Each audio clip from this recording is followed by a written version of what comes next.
So my hair is a mess right now and everything, but I really had to document this. So I have two pet rats, these innocent looking monsters. This is Alice. Isn't she cute? Yeah, she's so cute. She's a hooded rat. And she's fat. Okay, and now she's sitting on the back of my neck.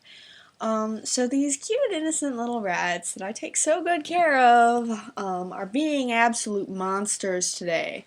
Starting with that this one bit my eyelid earlier. Yeah, my eyelid. Didn't puncture skin or anything, just I guess she decided she wanted to eat my eyeliner or something. Not really sure what goes through their little pest minds.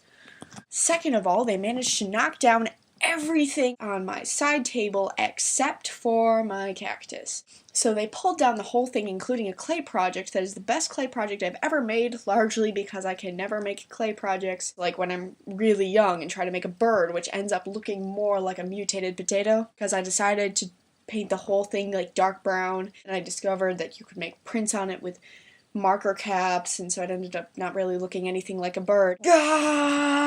My best clay project I've ever made. Clay is not my forte, mind you. It really isn't. Really is. Definitely admire people who can make sculptures and everything, but I'm really just not one of those people. Particularly when I finally got to make a clay project of anything I wanted without any other kind of restrictions on what you have to do in art class, which is what you usually have to do because I can't afford my own clay. And so it was this really cute fox with a top hat, with a red band around the top hat and a long feather which went off, and Ray-Ban sunglasses, which I have. It's a character I invented a while ago. I don't know. I guess like you could call it a fursona. You know, I'm not really a furry. Not into that. And it was a very lumpy fox, largely because I had to make it with a broken arm. After my rats knocked it off, this is what it looks like. Yeah, get off my keyboard. This is what it looks like. See, it only even has one ear. Crushed, like my dreams, in many little pieces, including a top hat and a singular ear. Oh, it's on. Also, another thing that my rats like to do is eat crayons. Yes, crayons. I think that they'd take a bite and then they'd be like, oh, this doesn't taste like anything, and so I'm not going to eat any more of it. Well, no, that's not true.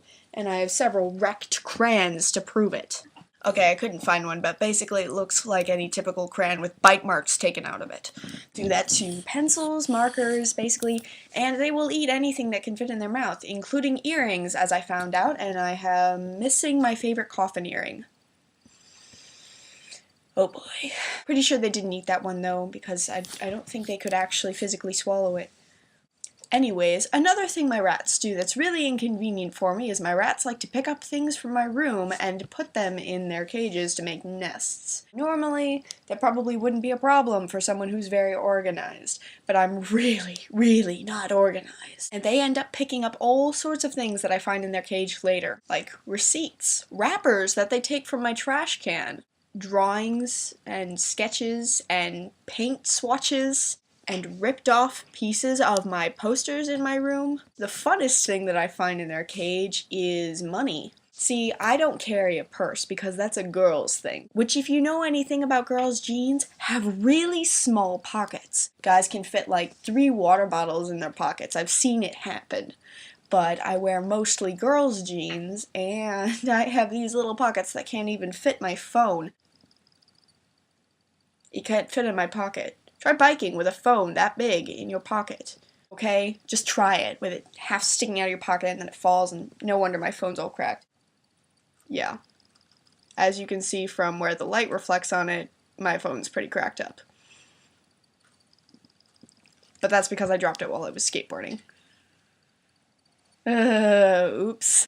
Back to what I was saying earlier. I don't carry a purse, but I also don't have pockets big enough to carry around a wallet, so I end up carrying around basically loose change and cash whenever I go somewhere to buy something. That means that after I empty my pockets out in order to do laundry, I end up having cash kinda lying around in my room. I know, I'm really unorganized, and I need to change that. That does not give my rats the right to hoard my money inside their cages, which is both disgusting and very surprising when you're cleaning out your cage and find dollar bills. Now, a lot of you are probably thinking that is really, really disgusting. I would not want to touch that money. Let's just remember how many hands US currency passes through, or any kind of currency. You don't know where your money's been, and you really don't want to. It's been through the digestive system of a cat for all you know, in the theory that a cat would swallow a dollar bill whole. Face it, people, it's not that unlikely. I suppose more likely with a dog.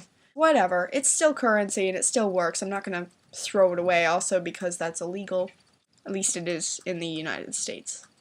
But truthfully, if you really do want a pet rat, it's a good idea because they're smarter than dogs and cleaner than cats. Don't let them take your money. So that's Meredith's rant for the day on my rats who bit my eyelid.